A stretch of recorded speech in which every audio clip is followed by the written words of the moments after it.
So in our last class, what we were discussing was that how telomeres actually help us protect gene loss.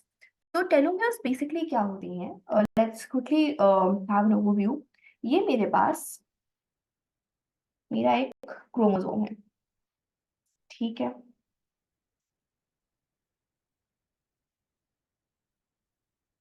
This is a chromosome. ये इसका centromere है, ठीक है? मेरे पास ये part जो इसका एंड्स है इस क्रोमोसोम का, this end,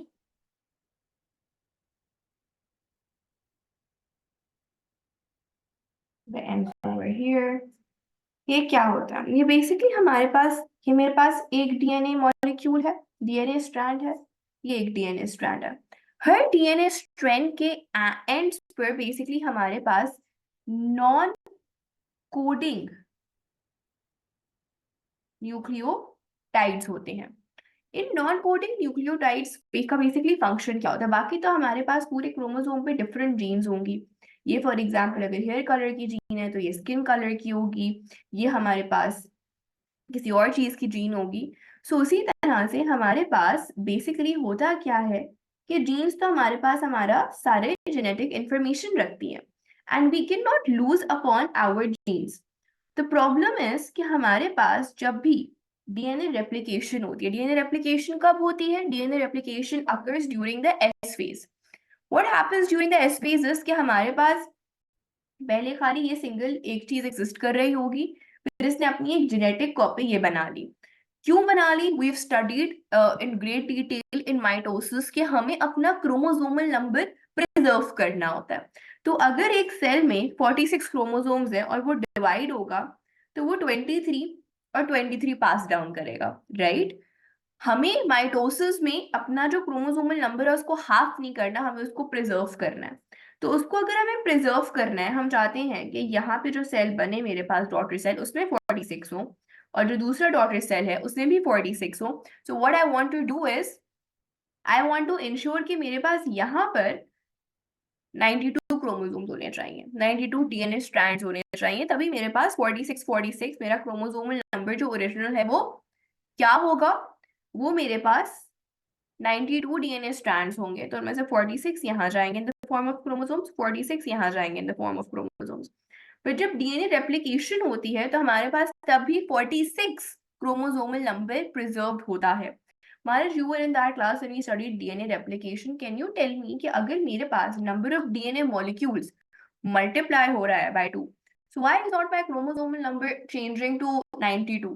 खाली मेरे DNA strands 92 क्यों हो रहे हैं? क्रोमोसोम्स मेरे 46 से 92 क्यों नहीं हो रहे? Can you answer me this? Let's make it even more simple. मैंने क्रोमोसोम का स्ट्रक्चर बनाया, ये क्रोमोसोम का स्ट्रक्चर बिफोर डीएनए रेप्लिकेशन है या आफ्टर डीएनए रेप्लिकेशन है? Fatima, if you want to answer you can also answer this question कि आपके सामने जो क्रोमोसोम का स्ट्रक्चर है, कि आपको क्या लगता है डीएनए रेप्लिकेशन से पहले का स्ट्रक्चर है या डीएनए रेप्लिकेशन के बाद का स्ट्रक्चर है? Very good knowledge, after DNA replication. What makes you think that it's after DNA replication? Very good. So chromosomes consist of two chromatids. Both of you gave the correct answer. कि हमारे पास दो chromatids हैं। अगर एक chromatid होता तो इसका मतलब है उसकी डीएनए रेप्लिकेशन नहीं हुई, वो एक सिंगल chromatid ही क्रोमोसोम बना रहा है। लेकिन जब हमारे पास दो identical sister chromatids are joined with a common center point, जो कि हमारा सेंट्रोमियर होता है, वो हमारे पास डीएनए रेप्लिकेशन के बाद होता है। तो मेरे पास एक सिंगल क्रोमैटिड अगर एक सिंगल क्रोमोसोम बना रहा है तो वो एक क्रोमोसोम है, और अगर मेरे पास दो सिस्टर क्रोमैटिड ज्वाइन टुगेदर भी हो रहे हैं तब भी अगर वो एक ही मॉलिक्यूल है तो मेरे पास वो एक ही क्रोमोसोम होगा। तो मेरे पास पहले 46 सिंगल क्रोमैटिड्स वाले क्रोमोसोम थे। After DNA replication I have 46 double chromatids वाले क्रोमोसोम। तो मेरे पास सिंगल टू डबल क्रोमैटिड्स, ये डीएनए स्ट्रैंड्स मल्टीप्लाई हो रहे हैं या उनका बाय अ फैक्टर ऑफ 2 का इंक्रीज आ रहा है। यानी अगर मेरे पास 46 क्रोमैटिड्स थे या 46 डीएनए स्ट्रैंड्स थे तो मेरे पास आफ्टर रेप्लिकेशन 92 क्रोमैटिड्स या 92 डीएनए स्ट्रैंड्स हो जाएंगे। लेकिन जो नंबर ऑफ क्रोमोसोम्स है दैट वुड बी सेम 46, ठीक है। However, what happens is that every DNA replication, जब भी एक DNA replication होती है, हमारे पास एंड से DNA रेप्लिकेट नहीं हो पाता है। इसकी मैंने कल एग्जांपल दी थी कि अगर हम फॉर एग्जांपल फोटोकॉपियर के पास जाते हैं और हम फोटोकॉपी करवाते हैं किसी चीज की, अक्सर ऐसा होता है कि जो एंड का कुछ हिस्सा होता है ना, वो फोटोकॉपी मशीन रीड नहीं कर पाती या उसकी प्लेसमेंट में कुछ गड़बड़ हो जाती है पेपर के, कि जब मेरे पास फोटोकॉपीड पेपर आता है तो मेरा जो एंड का हिस्सा होता है वो नहीं आया होता फोटोकॉपी में, एंड की कुछ लाइंस या स्टार्ट की कुछ लाइंस नहीं आती फोटोकॉपी में, right. So I have lost a few lines और a few words during that replication और photocopying process. Do you understand this analogy? कि फोटोकॉपी में कभी कभार ऐसा होता है कि सही से या तो हम पेपर नहीं रख पाते या कुछ ओरिएंटेशन का साइज का मसला होता है, जिसकी वजह से हमारे पास जो सारा कंटेंट है उसमें से एंड्स का कुछ नहीं आ पाता। नाउ ऐसा ही कुछ डीएनए रेप्लिकेशन में होता है। हमारे डीएनए के जो एंड्स है ना, वो कंप्लीटली रेप्लिकेट नहीं हो पाते हर रेप्लिकेशन में। सो दैट वे एंड से मेरा डीएनए ऊपर वाले एंड से भी नीचे वाले एंड से भी छोटा छोटा छोटा हर रेप्लिकेशन पर होता रहेगा। अगर मेरे पास डीएनए क्या है, डीएनए जीन से बना हुआ है, right. DNA has genes. Genes are what? Genes are basically our life codes, मेरे लाइफ के जितने भी वाइटल प्रोसेसेस हैं। For example for example my entire phenotype, मेरा स्किन कलर कैसा होगा, तो मेरे स्किन सेल्स किस कलर के होने, लाइक क्या कलर रिप्रेजेंट कर रहे होंगे वो, my hair colour, my eye colour. For example मेरे पास जो मेरी जितने भी क्या कहते हैं लाइफ प्रोसेसेस अंदर हो रहे हैं, वो कौन डायरेक्ट कर रहा है? वो मेरे जीन एक्सप्रेशन हो रहा है ना, मेरी जीन किसी चीज में एक्सप्रेस हो रही है, मेरी जो एंजाइम्स बन रही है, एंजाइम्स सारे मेटाबॉलिक प्रोसेसेस करवा रही है, एंजाइम्स प्रोटीन्स है। वो प्रोटीन्स हमने पढ़ा है कैसे बनते हैं, प्रोटीन सिंथेसिस से। प्रोटीन सिंथेसिस कैसे होता है? जब डीएनए के जो कोड्स है वो एमआरएनए में कोड होते हैं इन ट्रांसक्रिप्शन, और फिर वो एमआरएनए ट्रांसलेट होता है राइबोसोम पे जाके टू फॉर्म प्रोटीन। प्रोटीन से एंजाइम्स बन रही है, प्रोटीन से हार्मोन्स बन रही है, हार्मोन्स अगर बन रहे हैं मेरे, तो मेरे हार्मोन्स जो है वो तो सेल सिग्नलिंग करवा रहे हैं ना। My hormones are responsible for my moods, my hormones are responsible for my sexual characteristics, my hormones are responsible for my reabsorption at my kidney, my hormones are responsible for a lot many things। तो मेरे पास अगर किसी कोई एक vital gene loose हो जाएगी, cut जाएगी and replication problem की वजह से, so that would be a problem, I cannot lose on my gene, right? So the genes have to be preserved। तो इसकी एग्जाम्पल मैंने ये दी थी दैट हमारे पास एक ट्यूब है, फॉर एग्जाम्पल टूथपेस्ट की ट्यूब ले लेते हैं, ठीक है। टूथपेस्ट की ट्यूब को हम कैप से कवर करते हैं। हम कैप से कवर क्यों करते हैं? कि हमारे पास टूथपेस्ट प्रेशर से रिलीज ना हो जाए और मतलब जाया ना हो जाए। एक तो हम ये होता है ना कि उसको क्या कहते हैं, कोई इसके ऊपर माइक्रोब्स ना आ जाए, बैक्टीरिया ना आ जाए, गंदा ना हो जाए, ऑल ऑफ दैट। एक ये भी रीजन होता है कि वो लीक ना कर जाए, वो लॉस ना हो जाए, राइट। उसका we don't lose upon our toothpaste और any tube for that matter. UHU stick, UHU tube की एग्जांपल ले लो, हम अब वो लूज ना करें, राइट। तो उसी तरह से जो टेलोमेयर्स होते हैं या जो मेरे एंड्स ऑफ द डीएनए जो होते हैं, वो नॉन कोडिंग होते हैं, वो जीन्स नहीं होते, वो नॉन कोडिंग न्यूक्लियोटाइड्स होते हैं। They do not they are not genes, they are nucleotides. हमारी जीन्स जो होती हैं वो न्यूक्लियोटाइड से बनी हुई होती है। और अभी इंशाल्लाह अगर हमारा टाइम ये चैप्टर खत्म हो जाएगा तो हम दूसरा चैप्टर अपना न्यूक्लिक एसिड्स का ही स्टार्ट करेंगे और हम उसमें न्यूक्लियोटाइड का स्ट्रक्चर पढ़ेंगे। हमारा जो डीएनए है वो पूरे का पूरा न्यूक्लियोटाइड से बना हुआ है, ठीक है। हमारा डीएनए न्यूक्लियोटाइड से बना हुआ है, वो न्यूक्लियोटाइड्स फिर जीन्स बनाते हैं, ठीक है। कैसे जीन्स बनते हैं हम उस पर भी बात करेंगे। Now the thing is that अगर मेरे पास कोडिंग न्यूक्लियोटाइड्स जो कि एक्सप्रेस हो रहे हैं, कोई ना कोई वाइटल फंक्शन या वाइटल प्रोडक्ट फॉर्म कर रहे हैं, if I lose them my life processes would be affected, right? For example एक हार्मोन बनाने वाली जीन, हमारा एक बहुत इंपॉर्टेंट हार्मोन होता है insulin. Insulin is a peptide hormone. वो हमारी क्या करवा रहा होता है? ब्लड ग्लूकोज कॉन्सेंट्रेशन को रेगुलेट कर रहा होता है, राइट। अगर मेरी इंसुलिन की जीन लूज हो जाए एक ऐसे सेल में, हमारा इंसुलिन कहाँ बनती है? इंसुलिन पैंक्रियाज में बनती है।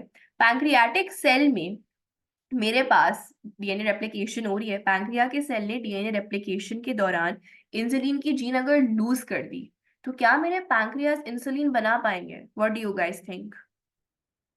नहीं बना पाएंगे। तो अगर मेरे पास इंसुलिन नहीं बनेगी, इंसुलिन कितना वाइटल हार्मोन है, वो नहीं बन रहा।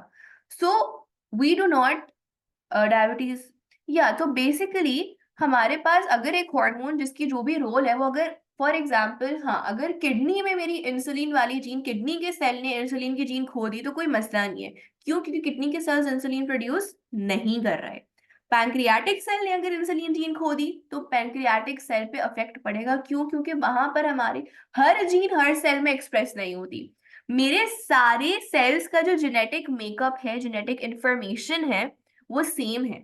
मेरे सारे सेल्स का सेम डीएनए है, सेम जीनोम है, लेकिन हर जीन्स सारे सेल्स में एक्सप्रेस नहीं हो रही है।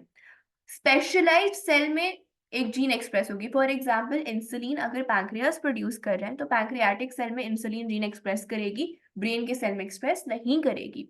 अगर मेरा, क्या कहते हैं, for example hypothalamus anti diuretic hormone produce कर रहा है, तो एंटी डायोरेटिक हार्मोन की प्रोडक्शन के लिए जो जीन रिस्पॉन्सिबल है वो हाइपोथैलेमस के ही सेल्स में एक्सप्रेस करेगी अपने आप को, वो जाके मेरे कार्डियक सेल्स में एक्सप्रेस नहीं करेगी। तो मेरे पास जीन्स मेरे सारी बॉडी के सेल्स की सेम है, लेकिन हर सेल में हर जीन एक्सप्रेस नहीं हो रही होती। जिस सेल का जो स्पेशलाइज्ड रोल है, उसके लिए जो उसको स्पेशल चीजें एक्सप्रेस करनी है, या जिस जीन ने जिस सेल में अपने आप को एक्सप्रेस करना है, वो सिर्फ उसमें एक्सप्रेस होगी। ठीक है, हम इसको डिटेल में पढ़ेंगे चैप्टर नंबर 6 में इंशाल्लाह। ना एंड रेप्लिकेशन प्रॉब्लम में ये हो रहा है, अगर मेरा डीएनए हर रेप्लिकेशन पे कट रहा है, एंड रेप्लिकेट नहीं हो पा रहा प्रॉपरली, तो अब क्या होगा? अब ये होगा, मेरा जीन लॉस हो जाएगा। तो इसके लिए नेचुरली हमारी कुदरत ने एक निज़ाम रखा हुआ है that we have non coding ends. ठीक है, कैप्स हैं हमारे डीएनए के, जो कि क्या करते हैं, दे आर वेरी सैक्रिफिशियल। वो कहते हैं यार जीन्स को तो हम लूज नहीं कर सकते, आई will sacrifice my self for the greater good. Greater good क्या है कि जीन्स लूज नहीं होने चाहिए, तो कोई बात नहीं, I will sacrifice myself. That is what a telomere does. Telomeres का क्या रोल होता है नॉर्मल सेल्स में? टेलोमेयर का रोल ये होता है कि हमारे पास हर डीएनए रेप्लिकेशन पे जो कुछ part of the DNA copy नहीं हो पाता है एंड से, वो जो नहीं हो पाता है, जो लूज हम कर रहे होते हैं ना जिस पार्ट ऑफ डीएनए, वो हमारे टेलोमेयर्स होते हैं। टेलोमेयर्स नॉन कोडिंग होती हैं, ये जीन्स नहीं होते। तो हमारे पास यस, डीएनए का कुछ पार्ट नहीं रेप्लिकेट हो रहा, लेकिन जो पार्ट रेप्लिकेट नहीं हुआ वो जेनेटिक, उसमें कोई जेनेटिक मेकअप नहीं था, तो हमारे जो जीन्स की फंक्शनैलिटी है या जीन एक्सप्रेशन है, उस पर कोई इफेक्ट नहीं पड़ेगा। अच्छा, ऑब्वियसली आफ्टर 10, 11, 20, 30, 40 डीएनए रेप्लिकेशंस मेरे टेलोमेयर्स खत्म हो जाएंगे, राइट? ऑब्वियसली, फॉर एग्जांपल, मेरे पास 20 डीएनए रेप्लिकेशंस हुई हाइपोथेटिकली स्पीकिंग, और फिर मेरा इतना डीएनए बचा। ठीक है, अब कोई टेलोमेयर नहीं बचा हुआ। अब अगर डीएनए रेप्लिकेट होगा तो मेरा जीन लॉस होगा। In that case, our cells are programmed in a way कि अगर सेल अपने सारे टेलोमेयर्स अब उसके खत्म हो चुके हैं, सारे टेलोमेयर्स जितने थे उन्होंने अपने आप को सैक्रिफाइस कर लिया है आफ्टर रिपीटेड डीएनए रेप्लिकेशंस, अब खत्म हो गए हैं सारे telomeres. So what happens is then the cell stops dividing, और फिर सेल अपना डिवीजन खत्म कर देता है। That's the end to that cell. अब उसकी फर्दर माइटोसिस नहीं होगा, रेप्लिकेशन नहीं होगी। ठीक है, नाउ हमारे पास अभी तक क्लियर है सब कुछ? Anything that is not clear to you guys? Great. अच्छा, हमारे पास ऑब्वियसली हर डीएनए रेप्लिकेशन पे डीएनए की जो लेंथ है वो कम हो रही है, आपके सामने है। पहले जो डीएनए की लेंथ थी वो पूरा ये डीएनए था, सही है। अब वो एक रेप्लिकेशन के बाद इतना हो गया, तो obviously upon every replication our DNA shortens. And जब हमारे सारे टेलोमेयर्स खत्म हो जाते हैं, that's the signal to the cell कि अब तुम डिवाइड नहीं कर सकते, क्योंकि अब अगर डिवीजन हुई तो जीन लॉस हो जाएगा। ठीक है, अच्छा, अभी एंजाइम होती है टेलोमेरेज। टेलोमेरेज क्या करती है? टेलोमेरेज ये करती है कि हर सेल जो है, जब वो डिवाइड हो रहा था तो कुछ टेलोमेयर्स जो थे वो कट रहे थे, लूज हो रहे थे, खत मतलब वो उस डीएनए के पार्ट अब नहीं रहे थे। जैसे मैंने कहा फोटोकॉपी में एंड में कुछ चीजें नहीं फोटोकॉपी हो सकी, कॉपी नहीं हो सकती। तो अब आप क्या करते हैं कि आपने जब रियलाइज किया, फोटोकॉपी से आपने लिए अपने नोट्स और आपने देखा कि यार एंड की तो कुछ लाइंस जो है, लास्ट की एक लाइन मेरी कॉपी नहीं हो पाई है, तो आप क्या करोगे? आप एक पेन लोगे और आपकी जो चीज मिस अपॉन हुई है ना, आप उसको राइट डाउन कर लोगे। तो वो आपके नोट्स में जो चीज लूज हुई थी वो आपने रिस्टोर कर लिया, राइट। ये एनालॉजी समझ आए कि अगर फोटोकॉपियर से आपने अपने नोट्स लिए और आपने देखा कि कुछ एंड का पार्ट मिसिंग है, तो आप उस पार्ट को खुद लिख के रिस्टोर कर लोगे, तो अब आपके नोट्स कंप्लीट हो गए, वापस अपनी जो उसका ओरिजिनल कॉपी था अब बिल्कुल बिल्कुल सेम टू सेम वैसे ही दिख रहे हैं, कोई लैकिंग कोई मिसिंग कुछ है तो नहीं। Very good. अब एक एंजाइम होती है टेलोमेरेज, ये क्या करती है, जो टेलोमेयर्स लूज हुए ना, यानी जो टेलोमेयर्स रेप्लिकेशन के दौरान कट हो गए, वो टेलोमेयर्स को लाती है और वो डीएनए से वापस उसे जोड़ देती है। ठीक है, डीएनए से वापस उसने जोड़ दिया तो डीएनए वापस से लेंथन हो गया, अपनी ओरिजिनल फॉर्म में आ गया। यानी पहले रेप्लिकेशन हुई, रेप्लिकेशन में कंप्लीटली डीएनए कॉपी नहीं हुआ, रेप्लिकेट नहीं हुआ, शॉर्टन हो गया। यही होता है, शॉर्टन होता है हर दफा।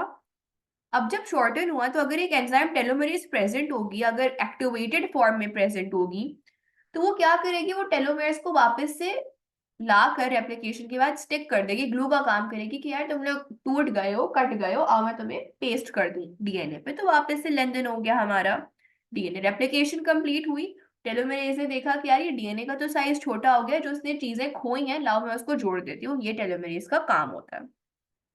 अच्छा, मैंने क्या कहा था अभी थोड़ी देर पहले कि जब हमारे सारे टेलोमेयर्स खत्म हो जाते हैं तब हमारा सेल डिवाइड करना बंद कर देता है। अब उसके बाद वो सेल अपना क्या कहते हैं, अपने आप को माइटोटिकली डिवाइड नहीं करता, that is the end to that cells life. अब वो सेल डिवाइड नहीं कर सकता। ठीक है, अगर मेरे पास टेलोमेरेज एक्टिवेटेड हो, टेलोमेरेज वापस रेप्लिकेशन के बाद वापस आकर जुड़ रहे हो, पेस्ट कर रहे हो अपने आप को, तो मेरे पास टेलोमेरेज तो कभी खत्म होंगे ही नहीं। टेलोमेरेज अगर कभी खत्म नहीं हो रहे अपॉन एवरी रेप्लिकेशन, तो मेरे पास सेल कभी उस फेज पर या कभी उस स्टेज पर पहुंचेगा नहीं where it would be where all of its telomeres are used up or all of its telomeres are finished and it is unable to divide beyond that point। अगर हमारे पास टेलोमेयर्स रिप्लेस हो रहे हैं तो अब जो सेल है वो कभी उस पॉइंट पे पहुंचेगा ही नहीं कि उसकी डिवीजन को हम स्टॉप हॉल्ट हो सके, राइट, क्योंकि टेलोमेयर्स तो लूज हो नहीं रहे, जब तक टेलोमेयर्स खत्म नहीं होंगे वो तो डिवाइड करता रहेगा। टेलोमेरेज की प्रेजेंस में टेलोमेयर्स कभी लूज होएंगे ही नहीं, क्योंकि जब भी टेलोमेयर हटेगा डीएनए से, टेलोमेरेज वापस खींच कर उसको डीएनए से जोड़ देगी, राइट। तो इस तरह से हमारे सेल इमोर्टल हो जाएंगे, इमोर्टैलिटी आ जाएगी, राइट। एक सेल हमेशा डिवाइड फिर करता रहेगा करता रहेगा करता रहेगा करता रहेगा करता रहेगा अगर टेलोमेरेज एक्टिवेटेड है। Now what do you think, हमारे पास टेलोमेरेज नॉर्मल सेल्स में होती होगी क्या, हमारे सेल्स का कोई एंड पॉइंट नहीं आता होगा? What do you guys think, telomeres कौन से सेल्स में प्रेजेंट होगी, चलो मुझे ये बता दो। There are three types of cells in human bodies. Fatima, we studied this last week. Mitosis की मैं आज ही हम कंप्लीट कर लेंगे, तो आज सारी recording I'll upload, I'll share the PDF, तो आप रेफर कर लेना। लेकिन let me show you one thing, हमारे पास बेसिकली तीन तरह के सेल्स होते हैं। सोमैटिक सेल्स होते हैं, जर्म सेल्स होते हैं और स्टेम सेल्स होते हैं। ठीक है, now marriage, I want you to answer. Telomerase का फंक्शन समझ आ गया, पहले आंसर मी दिस। टेलोमेरेज समझ आ गई कि अगर टेलोमेरेज किसी सेल में है तो अब वो सेल कभी भी वो इमॉर्टल हो गया है, वो कभी खत्म नहीं हो सकता। क्यों? क्योंकि उसका एंड पॉइंट नहीं आएगा, क्योंकि ऐसा कोई पॉइंट आएगा ही नहीं जहां वो टेलोमेरेज उसके खत्म हो जाए, क्योंकि टेलोमेरेज वापस जोड़ती रहेगी टेलोमेरेज को, तो वो सेल हमेशा डिवाइड करता रहेगा, हमेशा एग्जिस्ट करता रहेगा। हमने we did somatic cells, germ cells, stem cells, right. कल मैंने डिफरेंशिएशन भी पढ़ाया था, you were not there in yesterday's class, तो प्लीज रेफर टू डिफरेंशिएशन वाला पूरा टॉपिक, बिकॉज अभी जो मैं बताऊंगी ना it is related to that. Now looking at this, these three types of cell, आपको क्या लगता है इनमें से किस सेल में या कौन से सेल्स में टेलोमेरेज एंजाइम एक्टिवेटेड होगी? इनमें से ऐसे कौन से सेल्स हैं जो कभी भी खत्म नहीं होंगे या खत्म नहीं होते?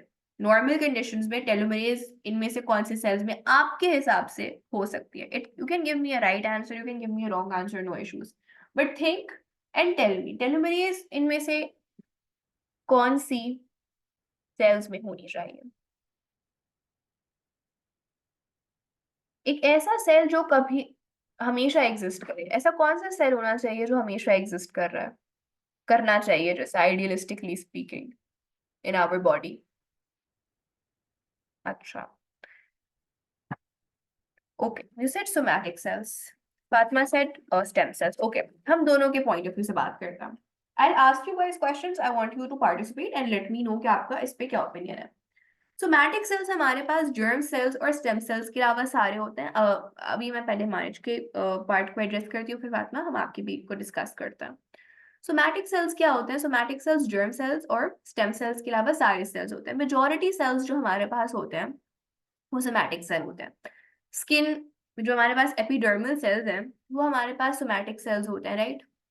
ओ लेवल्स में ब्लड क्लॉटिंग मैकेनिज्म आप सब पढ़ कर आए हो, ठीक है। ब्लड क्लॉटिंग मैकेनिज्म में क्या होता है कि हमारे पास सबसे पहले तो जो प्लेटलेट्स होते हैं वो एक थ्रेड लाइक मेशवर्क क्रिएट कर देते हैं ताकि हमारा कोई पैथोजन अंदर आ ना सके। फिर हमारे पास जो स्किन के सेल्स होते हैं उनमें रिपेयरिंग पावर होती है, जिसकी वजह से स्किन के सेल्स जो है वो वापस हमारी स्किन हमारे वुंड के ऊपर आ जाती है, राइट। ऐसा ही होता है, सबने नोटिस किया, चोट लगी, कट लगा, कुछ दिनों बाद स्किन वापस आ गई नॉर्मली, ऐसा होता है। स्किन अपने आप को रिपेयर कर लेती है खुद ना। हमारे पास ये जो स्किन अपने आप को रिपेयर कर रही है, वो अपने आप को जो रिपेयर कर रही है वो कैसे कर रही है? वो माइटोसिस से कर रही है, राइट। तो हमारे पास स्किन के जो पहले वाले सेल्स थे वो डाई हुए होंगे ना, या स्किन के सेल्स जो होते हैं they do come to a halt, right. ऐसा ही है।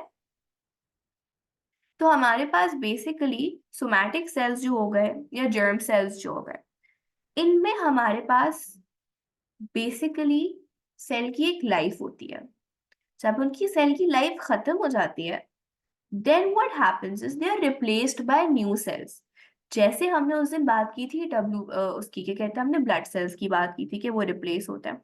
वो क्योंकि, अच्छा कल हम, सॉरी कल आप नहीं थे क्लास में इसलिए आपने मिस अपॉन कर दिया होगा, आरबीसीज माइटोटिकली डिवाइड नहीं कर सकते mature RBCs. Why? Because RBCs do not have a nucleus. Mature RBCs के पास न्यूक्लियस नहीं होता, इस वजह से वो न्यूक्लियर डिवीजन माइटोसिस नहीं कर सकते।